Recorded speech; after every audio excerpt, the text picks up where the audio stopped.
Hello everyone, সবাইকে স্বাগত আমার চ্যানেলে। তো অনেকদিন পর একটা ছোট্ট মিনি ব্লগ শেয়ার করতে আসলাম। তোমরা সবাই কেমন আছো? আশা করছি ভালো আছো, বাট আমি খুব একটা ভালো নেই, কারণ আমার মেয়ে এলসা ভালো নেই। তোমরা আই থিঙ্ক ওর ভিডিও দেখে বুঝতে পারছো চোখ মুখ পুরো ফোলা আর আরও রোগা হয়ে গেছে ও, কারণ ওর বিগত লাস্ট কিছুদিন ধরে খুব শরীর খারাপ। খুব জ্বর হয়েছিল, পেটের ট্রাবল থেকে জ্বরটা এসেছিলো। 4-5 দিন মতন জ্বর ছিল, তারপরে আবার সেটা সারতে পারেনি, তার মধ্যেই ঠান্ডা লেগে গেছে প্রচণ্ড, টনসিল হয়েছে, তারপরে বুকে কফ জমে গেছে। তো অ্যান্টিবায়োটিক চলছে, প্লাস আরও অনেক ওষুধ খাচ্ছে।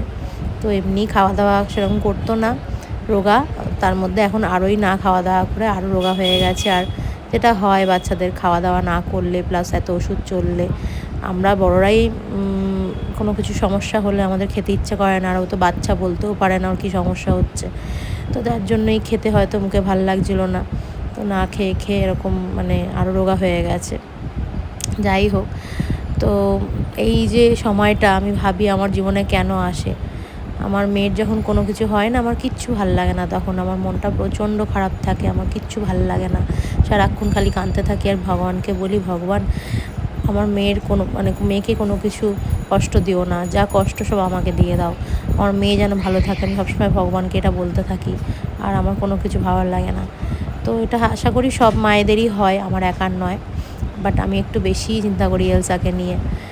আর এখানে দেখো, ও একটু সুস্থ হয়েছিল যখন ওকে কাজল যখন টিপ পড়াচ্ছিলাম চান টান করিয়ে উঠে, তো ওই টিপটা নিয়ে ও এরকম খেলা করছিল, নিজেও মেখেছে, প্লাস মান্তুদিকেও মাখিয়েছিল। আমাকে তো পুরো একদম মাখিয়ে ভূত করে দিয়েছিল, আমাকে স্মোকি আইস করে দিয়েছিল, সেটা নিয়ে আমরা হাসাহাসি করছিলাম। যেহেতু শরীরটা ভালো না, যার জন্য আর কোনো কিছু আমি বলিনি, ও যা করছিল মানে ওর সাথেই আমরা সেটাকে মানে বাধা দিইনি, এনজয় করছিলাম যাতে ওর একটুখানি ভালো লাগে। যাই হোক, তো এটা হয়েছে তার কারণ হচ্ছে আমার ভাইয়ের 2 দিন আগে বার্থডে ছিল, তো তখন না ও পেস্ট্রি খেয়েছিল, জানি না কী থেকে কী খেয়ে হয়েছিল ফার্স্টে, তো পেস্ট্রিটা একটুখানি দিয়েছিলাম। তো তারপরে দেখি এরকম হঠাৎ করেই পরের দিনকে এরকম পটি শুরু হয়ে গেল। যাই হোক, এখন অনেকটা ভালো আছে। যখন মেয়ের যখন শরীর খারাপ হয়, ভাবি যে আমি ব্লগ শেয়ার করব তোমাদের সাথে, যে আমার দিনটা তখন কেমন কাটছে, কিন্তু সত্যি কথা বলতে তখন আমার কিছু ভালো লাগে না বলে আমি ক্যামেরাও অন করতে আমার ইচ্ছা করে না। ভাবি একের সময় তোমাদের সাথে শেয়ার করব যে ওই সময়টা আমার কেমন কাটে, আমি কিভাবে কি ওভারকাম করি ব্যাপারটাকে। বাট ক্যামেরা সত্যি কথা বলতে মন খারাপ থাকলে একদমই অন করতে ইচ্ছা করে না, ওরকম মনোবৃত্তি আসে না যে ওইরকম অবস্থায় আমি ক্যামেরা অন করে সেটাকে ভিডিও করে তোমাদের সাথে শেয়ার করব।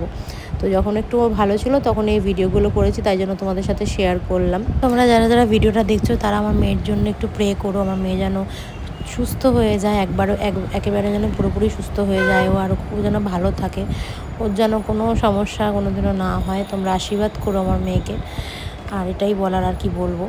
যাই হোক,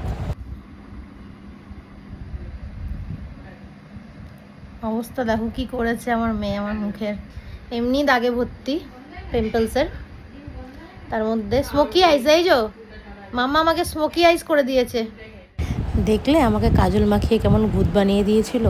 যাই হোক, এই যে ভিডিওটা দেখছো, এই ভিডিওটা কিন্তু শরীর খারাপের আগের, দেখো কেমন ছিল, আর শরীর খারাপ হয়ে কেমন হয়ে গেছে ও একদম। এমনিতেও খুব একটা মোটাও কোনো দিনই নয়, বাট ঠিকঠাক ছিল, খুব একটা রোগা ওকে বলা যেত না। বাট মানে এই রিসেন্ট প্রচণ্ডই রোগা হয়ে গেছে, প্রচণ্ড, মানে দেখা যাচ্ছে না, এতটাই রোগা হয়ে গেছে।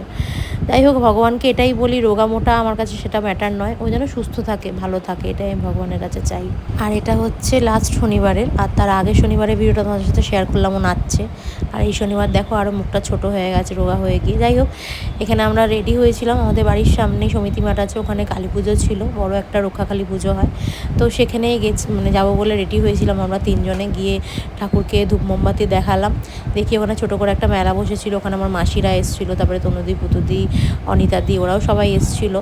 তো আমরা এখানে পুজো টুজো দিয়ে, মানে এখানে প্রচণ্ড ভিড় হয়, মানে এই পুজোটা খুব বড় পুজো, মানে খুব জাগ্রত পুজোটা, রক্ষাকালী পুজোটা।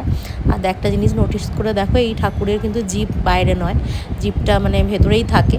এটার একটা স্টোরি আছে, আমি স্টোরিটা ঠিক বলতে পারবো না, আমার বর হয়তো বলতে পারবে এটা। তো তোমরা যদি বলো যে স্টোরিটা জানতে চাও কোনো একদিন, তো আমি ভিডিওতে শেয়ার করবো, বলবো আমার বরকে বলতে। আর দেখো, এখানে মেলায় এসে খাবার খাবো না, এটা ওটা সেটা, স্ট্রিট ফুড খাবো না, এটা হতে পারে। তো মেলায় ফার্স্টে ঘুগনি খেয়ে নিচ্ছি। তো ঘুগনিটা মোটামুটি ছিল খেতে, যেমন হয় মেলাতে। তারপরে এখানে ফুচকা খেয়েছিলাম আমরা, ফুচকার ভিডিওটা আর নেওয়া হয়নি যখন খাচ্ছিলাম। তো ফুচকাগুলো বেশ ভালো খেতে ছিল, বাট ছোটো ছোটো ছিল, বড্ড ছোটো ছোটো দিচ্ছিলো ফুচকাগুলো। তো ঘুগনি, ফুচকা, তারপরে পাঁপড় খেয়েছি, তারপরে পাপড়ি চাটও খাওয়া হয়েছিল, কিন্তু পাপড়ি চাটটা আমি আর খাইনি। তো আমি তো 1 ঘন্টার জন্য গেছিলাম, এলসাকে নিয়ে আবার বাড়ি চলে এসেছি, কারণ এলসার আবার খাওয়ার টাইম হয়ে যাচ্ছিলো, ওষুধ সব ছিল। আর এই মেলার পাঁপড়গুলো দেখো, আমার কিন্তু খেতে খুব ভালো লাগে, ছোটোবেলা থেকেই খেতে খুব ভালোবাসি। হয়তো খুব একটা ভালো তেল দিয়ে করে না, কিন্তু আমার ভালো লাগে খেতে। যাই হোক, তো এই ভিডিও তাহলে এখানে এন্ড করছি। তোমাদের এই ভিডিওটা কেমন লাগলো অবশ্যই জানাবে, ভালো লেগে থাকলে লাইক, কমেন্ট, শেয়ার, সাবস্ক্রাইব করে দেবে। দেখা হচ্ছে নেক্সট ভিডিওতে। সবাই খুব ভালো থেকো, সুস্থ থেকো, love you all, tata, bye by.